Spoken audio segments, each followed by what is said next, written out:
13 मई 2025 south Kashmir के शोपिया जिले का सुकू केलर जंगल इतना घना था कि सूरज की रोशनी भी जमीन तक ठीक से नहीं पहुंच पा रही थी। लेकिन उस खामोशी के पीछे कुछ बड़ा छिपा हुआ था। पिछले कई दिनों से साउथ कश्मीर की दीवारों पर TRF आतंकियों के पोस्टर लगे हुए थे। हर पोस्टर पर 20-20 लाख रुपए का इनाम लिखा था। सुरक्षा एजेंसियां लगातार उन चेहरों की तलाश में थीं जिन्होंने पहलगाम और दानिश रिजॉर्ट जैसे खूनी हमलों से पूरे देश को दहला दिया था। फिर एक रात अंधेरे में एक आदमी राष्ट्रीय राइफल्स के कैंप पहुंचा। साहब, खबर पक्की है। शोपिया के शुक्रू केलर के घने जंगलों में कुछ हलचल हुई है। वहाँ कुछ लोग भारी हथियारों के साथ देखे गए हैं। बस इतनी खबर काफी थी। कुछ ही मिनटों में सेना, CRPF, राष्ट्रीय राइफल्स और जम्मू कश्मीर पुलिस हरकत में आ गई। पूरा जंगल चारों तरफ से घेर लिया गया। सुबह ठीक 8 बजे ऑपरेशन शुरू हुआ। जवान धीरे धीरे जंगल के अंदर बढ़ रहे थे। तभी अचानक खामोशी को चीरती हुई गोलियों की आवाज गूंज उठी। आतंकियों को समझ आ चुका था कि अब बच निकलना नामुमकिन है। एक विशाल पेड़ के पीछे छिपा एक आतंकी अपने पाकिस्तानी हैंडलर से आखिरी बार बात कर रहा था और अगले कुछ मिनटों में सुकू केलर का जंगल गोलियों, बारूद और चीखों से भरने वाला था। ये सिर्फ एक ऑपरेशन नहीं था, ये उन बेगुनाह लोगों के खून का हिसाब था जिनकी जिंदगी आतंकियों ने छीन ली। ये था इंडियन सिक्योरिटी फोर्सेस का वो मिशन जिसने TRF की कमर तोड़ दी।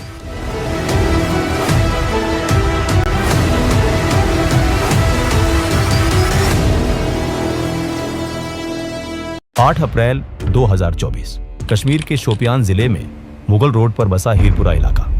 इसी इलाके में एक बहुत ही मशहूर और खूबसूरत रिजॉर्ट, दानिश रिजॉर्ट। ये वो जगह है जहां दूर दूर से लोग शहरों की भीड़ से भागकर सुकून के चंद पल बिताने आते हैं। रात के करीब 8:35 हो रहे थे। रिजॉर्ट के डाइनिंग एरिया में कुछ टूरिस्ट आराम से बैठकर अपना डिनर कर रहे थे। इन टूरिस्ट्स के बीच में दिल्ली से आए 45 साल के दिलरंजन सिंह भी बैठे हुए थे। वो पेशे से एक ड्राइवर थे और 2 विदेशी मेहमानों को कश्मीर की वादियां घुमाने लेकर आए थे। उनके साथ टेबल पर जर्मनी से आए 2 टूरिस्ट अली अरमान और सिली रेबर भी मौजूद थे। सब कुछ बहुत सामान्य लग रहा था। लोग हंस रहे थे, बातें कर रहे थे और कश्मीर की मेहमान नवाजी का लुत्फ उठा रहे थे। तभी रिजॉर्ट के बाहर के घने अंधेरे में से 2 आतंकवादी चुपचाप आगे बढ़े। आज इन शिकारों को ऐसी मौत दो कि कोई भी गैर यहाँ आने से पहले 1000 बार सोचे। उन्होंने रिजॉर्ट के अंदर कदम रखा और बिना कोई चेतावनी दिए निहत्थे और बेकसूर टूरिस्ट्स पर अंधाधुंध गोलियां बरसाने लगे।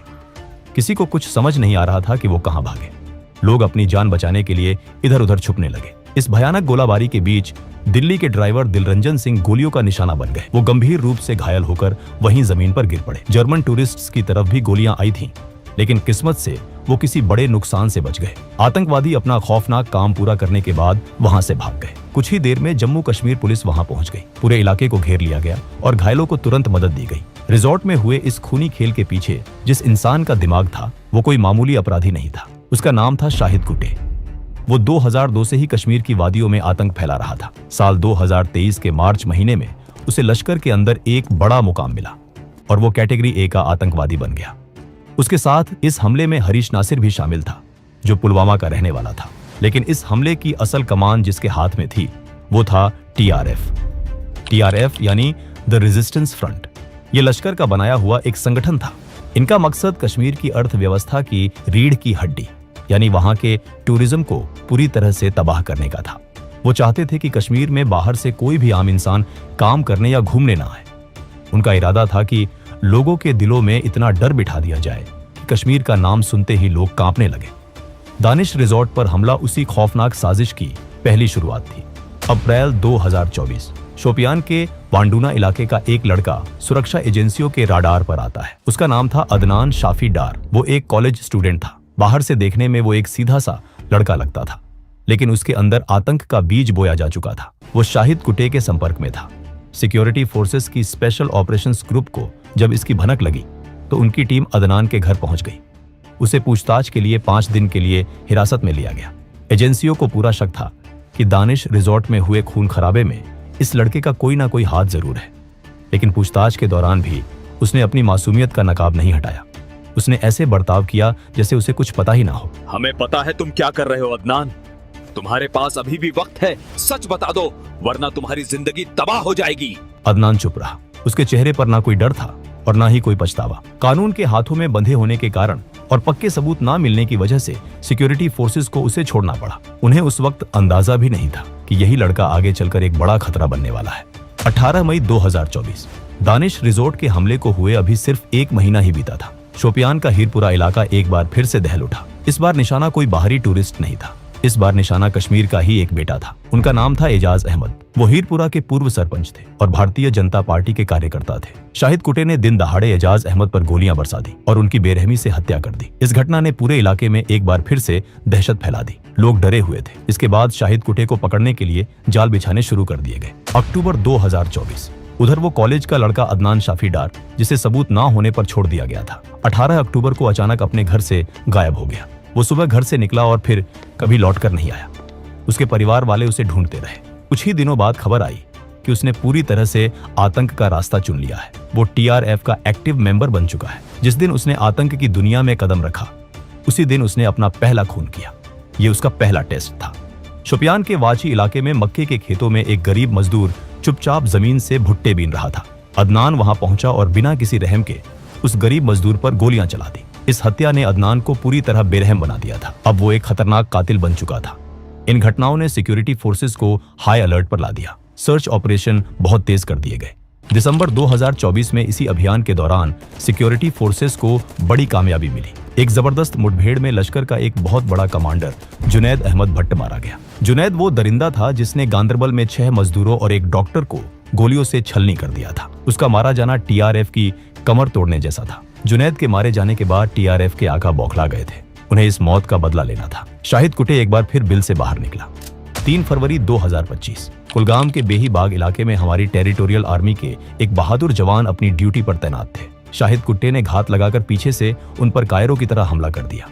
इस अचानक हुए हमले में देश का वो वीर सपूत वीरगति को प्राप्त हो गया। दानिश रिजॉर्ट, सरपंच एजाज अहमद और अब ये तीसरा बड़ा कत्ल। शाहिद कुट्टे अब एक ऐसा खतरा बन चुका था जिसे जल्द से जल्द खत्म करना जरूरी था। सिक्योरिटी फोर्सेस ने कसम खा ली थी कि अगले कुछ महीनों के अंदर इस आतंकवादी को मिट्टी में मिला दिया जाएगा।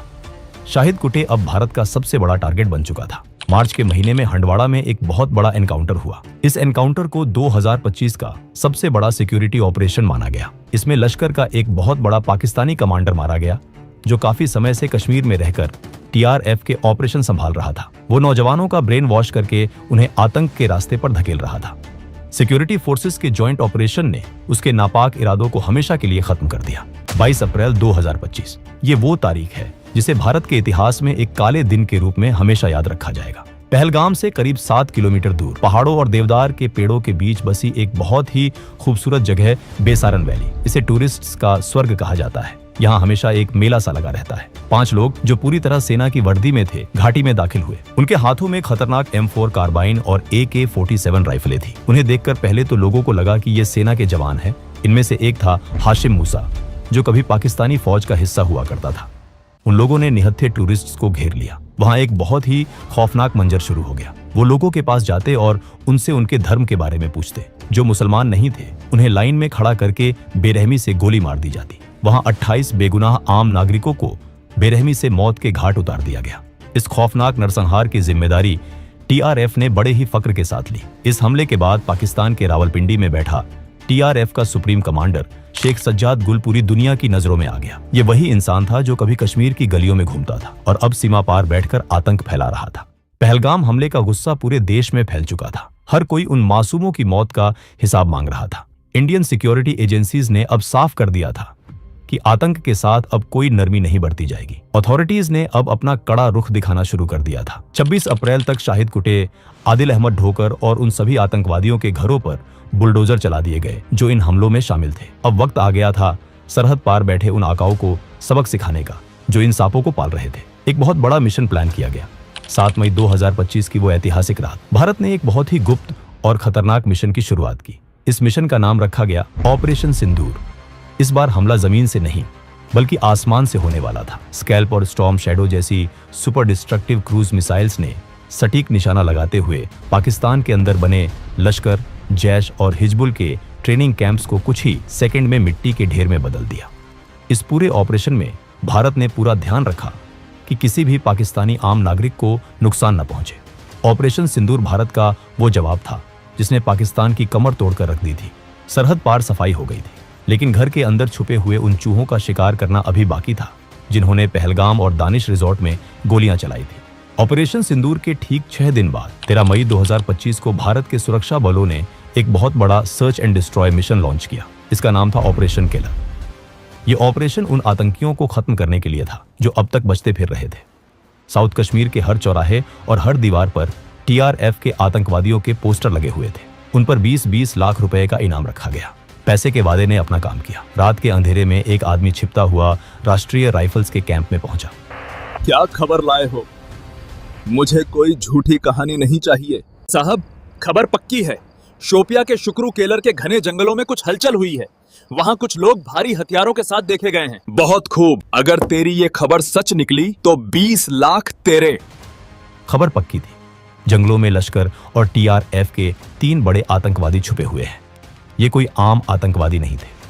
इनमें से एक वो था जो पहलगाम हमले में कातिलों को हथियार और रुकने की जगह दे रहा था, और दूसरा था दानिश रिजॉर्ट का मास्टरमाइंड शाहिद कुट्टे। इनके साथ वही कॉलेज का लड़का अदनान शाफी डार भी मौजूद था, जो अब एक खतरनाक आतंकी बन चुका था। इस खबर के मिलते ही सीआरपीएफ, इंडियन आर्मी, राष्ट्रीय राइफल्स और जम्मू कश्मीर पुलिस ने मिलकर केलर के जंगलों को चारों तरफ से घेर लिया था। सुबह ठीक 8 बजे ऑपरेशन केलर शुरू हो गया। सुकू केलर का जंगल इतना घना था कि वहां दिन में भी रात का एहसास होता था। ऊंचे ऊंचे पेड़ और घनी झाड़ियां किसी को भी छुपाने के लिए काफी थी। वहां देखना लगभग नामुमकिन था, लेकिन हमारे जवानों ने चुपचाप पूरे जंगल के हर बाहर निकलने वाले रास्ते को पूरी तरह से सील कर दिया। जवानों की टुकड़ियां सावधानी से आगे बढ़ने लगी।